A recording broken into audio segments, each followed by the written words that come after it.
Melonie Mac. That's right, I am back and I am so excited. I missed you all so much.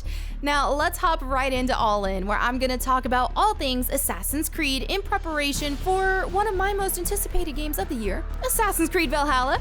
Now, Assassin's Creed originally started way back in 2007, and we've got a lot of ground to cover here, so let's go. Assassin's Creed games are based around the Animus, which is a high-tech virtual reality machine developed and commercialized by Abstergo Industries. Once a subject enters the Animus, it allows users to read their genetic memory, which is projected onto an external screen in 3 dimensions. Now, as the player, we get to play through these genetic memories as some of the coolest characters ever, like Altair, Ezio, Cassandra, and more. Do something wrong, like, I don't know, die in the game? The Animus desynchronizes and you start over from the last checkpoint because that ain't how it really happened. Assassin's Creed has taken us all over the world, from Egypt, Italy, ancient Greece, and revolutionary America, just to name a few. Ubisoft has done a phenomenal job with the evolution of the series. Each game has delivered something new or improved to make the stories and the gameplay mechanics more exciting and refreshing. Going all the way back to the beginning, the original Assassin's Creed blew our minds as we were first introduced to the battle between the two ancient sects, the Assassin Order and the Knights Templar. However, if you remember, you couldn't even swim in the original Assassin's Creed, but Assassin's Creed 2 fixed that by incorporating swimming and air assassinations. Later in Brotherhood, assassin recruitment was introduced, and in Revelations we got the hook blade to traverse faster and in sweet style. Assassin's Creed 3 gave us the ability to climb rocks and trees, and also introduced epic naval battles. Then of course Black Flag came in and truly gave us the ultimate pirate life experience. How can you not love dual flintlock pistols? Rogue brought us back between the timelines of Black Flag and Assassin's Creed 3 with even more naval combat features, such as ignitable oil slicks and puckle guns. So what could possibly make Assassin's Creed even more fun? Well, friends, of course! And Assassin's Creed Unity was the first game in the franchise to offer optional campaign co-op. Syndicate mixed things up with 2 main protagonists, twins Jacob and Evie Fry, Evie being the first playable female protagonist in the mainline Assassin's Creed series, which is honestly really awesome. Now, moving on to Origins, where Assassin's Creed got a big overhaul from combat, progression, eagle vision, and more. Instead of button mashing at opportune moments, the combat was changed to be much more free-flowing and allow the player to fight whoever they want, however they want to. The progression system was more dynamic than any of the Assassin's Creed games before it, with deeper RPG elements and customizable abilities through the multifaceted ability graph. And I just have to mention probably my most absolute favorite change Origins introduced was overhauling eagle vision. It's quite literally actual eagle vision. Previous installments gave assassins the mysterious ability to look through walls and see hidden targets and symbols, but Origins gives you an adorable pet eagle who can scout the area and locate targets and objectives for you, all from above.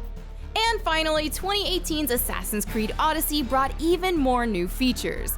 From a narrative standpoint, we got the ability to choose our protagonist, Alexios or Cassandra. Cassandra's the best. Excuse me. As well as a huge focus on the decisions you make in both the side and main quest, greatly impacting how the story unfolds.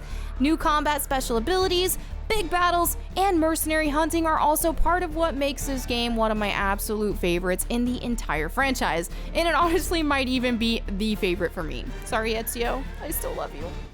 So where does that lead us now? Well, to our next adventure in Assassin's Creed Valhalla, of course. Valhalla takes us to 873 AD, where you play as Eivor, your choice of male or female, but both Eivor nonetheless, as you lead your clan of Vikings out of Norway to settle new lands in England. But it won't be easy, and gruesome conflict lies ahead. There will even be some celebrity appearances as well, from Out for the Great. Now, let's go over some sweet features we can expect to see in Valhalla. A really big one being your settlement, which is the most fundamental part of the Viking life. Being a clan leader, you must build up your settlement as you progress the storyline, and there are some pretty awesome things you can build, like a fishing shack, blacksmith, shipyard, and much more to keep your Viking community strong and efficient. Your settlement also provides a safe haven between raids and missions, serving as your main base of operations. And if you like cosmetic customization, there's a tattoo and barber shop so you can make your Ivor unique to you. Your settlement will start small with some tents, and through earned resources and materials, there's tons of room to grow your settlement into something truly glorious. Raids and assaults will really make you feel like an actual Viking and play a big role in Valhalla. Raids are free form, where you attack smaller settlements that aren't too fortified. This is great for collecting resources to build on and improve your own settlement. Assaults, however, can only be conducted against bigger fortresses and are a lot more difficult.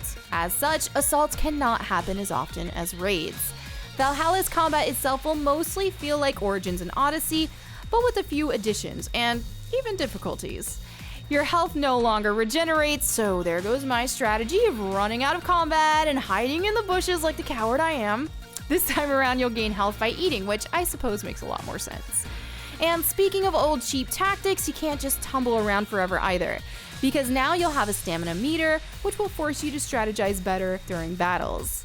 Longtime Assassin's Creed fans will be happy to see one-shot kills with the Hidden Blade are back as well, but they will require the right precision and timing. And one of the absolute coolest combat features, in my opinion, is the dual wielding with just about any pairing. Yes, that's right. If you want to fight with two shields, go for it. That's a thing. One of the beauties of open world games in general is having fun away from the main questline while getting distracted with more activities, and Valhalla has plenty of those opportunities as well. With legendary animals, world bosses, fishing, drinking contests, and even Viking rap battles, there's tons of hours of great content to experience beyond the main story. Valhalla truly seems to build on all the things that made Origins and Odyssey so great, while also bringing back some classic Assassin's Creed features, as well as some brand new ones too. I, for one, am stoked to get my hands on this game and be the most awesome Viking that I can be. Well, that's it for this Assassin's Creed edition of All In, but before I go, if you're watching online, I want to know what your favorite Assassin's Creed game is and why, so let me know in the comments below. Also, if you would like to follow me, you can do that on Twitch, Instagram, Twitter, YouTube, Facebook, and honestly, all the things at Melonie Mac. Thank you for watching. Until next time, peace out.